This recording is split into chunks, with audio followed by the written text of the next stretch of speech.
right, the next quarter of the season is going to say a lot about, the Detroit Lions at home versus the Panthers. Well, home versus the Panthers at Tampa Bay that got flexed. That might be America's game of the week. The Bucs are 3-1 after the first quarter of the season. I mean, who did they lose to? They lost to the Philadelphia Eagles. Had an opportunity to win that game too. They're better than I thought they would have been. I thought they were going to be competing, for Caleb Williams, but not right now. And then you at Baltimore, which they dealing with a bunch of injuries. When you talk about Odell Beckham, I think Rashad Bateman got injured again. Some other receivers got injured over there, man. So you be going to Baltimore in October. That might be a rainy type of game. But the thing about it is the Lions kind of built like an outdoor team. And then, to cap off the second half of the season, or the second quarter of the season, and the halfway mark of the season, or the first half mark, you at home, Devil's Night, aka in Detroit, they want to call it Angels Night, at Ford Field. So the next quarter is going to be very important. I mean, I felt they shouldn't have lost to Seattle at all. And you can't be losing those games. Like last year they lost to Carolina. They lost a close game to Buffalo. They lost a game to Minnesota they shouldn't have. So you can't let those games slip away. It could be the difference between having home field advantage. It could be the difference being able to rest a couple players and get them healthy before the end of this, before the season. See, every game you got to capitalize. You got to make it count. But this next stretch run is going to tell you kind of, where this team going to be at. Going, especially if they're going to get healthy. You're going to have some more injuries. They're going to get healthy. That's the thing about it. But this is an important stretch of the season. Very important stretch of the season. Very important stretch. Then you're going to go into that. You're going to go into that side of the middle quarter, that third quarter of the season where Thanksgiving and all that type of stuff is at. So, check out Detroit Lions Talk playlist. Thumbs up the video. Share the video. Subscribe to the channel. And the subscribe button is the bell icon button. Hit all notifications. Increase your chance. Get notifications. We go live or drop a video. So, yeah, you going into that second quarter. I mean, a lot of the games look winnable. Tampa got a really good defense. Baker playing well. Mike Evans just had the hamstring injury. Their defense is still their defense. Going to Carolina next week first. They come in here, what they did to us last year, run the ball. It's a little bit different philosophy there than what they had last year under Steve Wilkes. Rookie quarterback, Bryce Young. Historically, those type of quarterbacks, a little mobile. Rookie quarterbacks give us kind of problems. They got weapons. They just can't protect the kid. I think Julian Okora might have just came off IR or eligible to come off IR, so they might be getting some pass rush help, some athleticism help up front. So, you hopefully Anazorki can knock some rust off. I ain't seen him do shit all season. So you hoping to get some guys back. Emmanuel Mosley got to be close to coming back.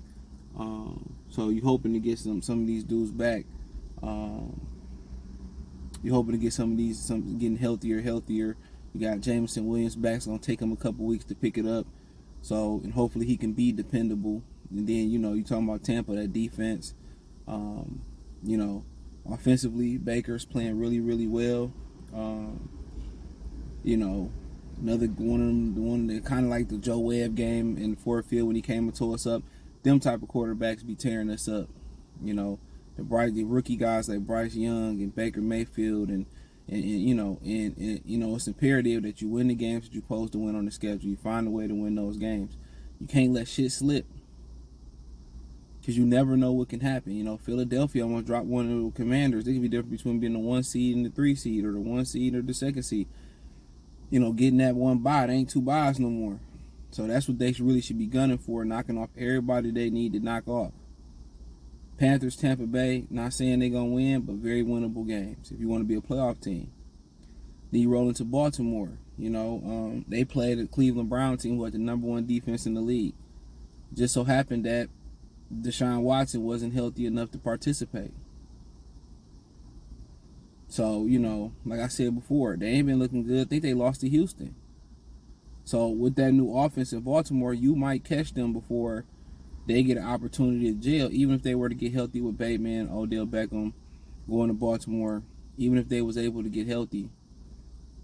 That offense is still predicated on Lamar running. That's the dangerous part about it. But you have experience playing Lamar. A couple years ago, they beat us. They beat us on the last drive. So that's the Carolina game is a revenge game. The Baltimore game is a revenge game. Might be rainy, kind of that fall, rainy, gloomy weather down there.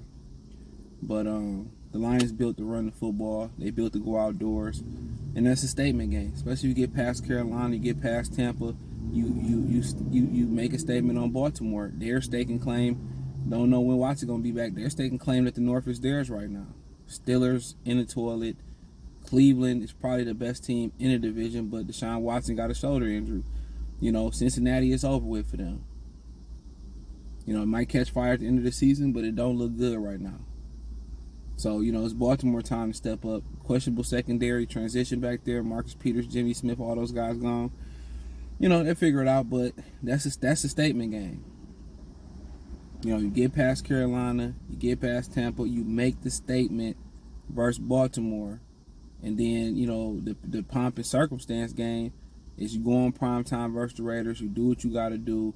And, if you're able to do what you need to do in that second quarter and win the games you're supposed to win in that second quarter and win one you probably shouldn't win in Baltimore, which I think that's a 50-50 game, in my humble opinion. I think it's a 50-50 game. Then, hey, you can walk out this thing feeling really, really good and come out the second quarter. Don't want to think this way. 3 more games probably get you to the division, depending on what Minnesota and Green Bay continue to do. 3 more games get you in the playoffs. A couple more games after that, you probably get, higher seed, you get the rest. So, like I said, this team going down the stretch going to get more dangerous because you're going to get healthy. Then, by the time you hit that Baltimore Raiders game, you got to ask yourself, do we add extras on top of this team? Do we go out there and go get a Devontae Adams? Do we go out there and see if Aaron Donald for sale, especially if Indianapolis would have lost Indianapolis would have beat the Rams and came back? Do we see if we can get a Cooper Kupp or add some extra on the franchise? Maybe Denver having a fire sale. Do we see we get a Cortland Sutton, a Jerry Jeudy, or something across their defensive line that can help? So they come out good in this stretch, above 500 in this stretch, well above 500 in this stretch. You're probably going to start seeing the questions added since they really, really push for it. So they're going to make a trade. But hey, thumbs up the video, share the video, subscribe to the channel, the subscribe button. It's the bell icon button. Check out Detroit Lions Talk playlist for more videos like this. Hit the link tree. Find me on Twitter, Instagram, Spotify, Anchor, Cash App, Venmo, PayPal. Appreciate the love and support. Peace.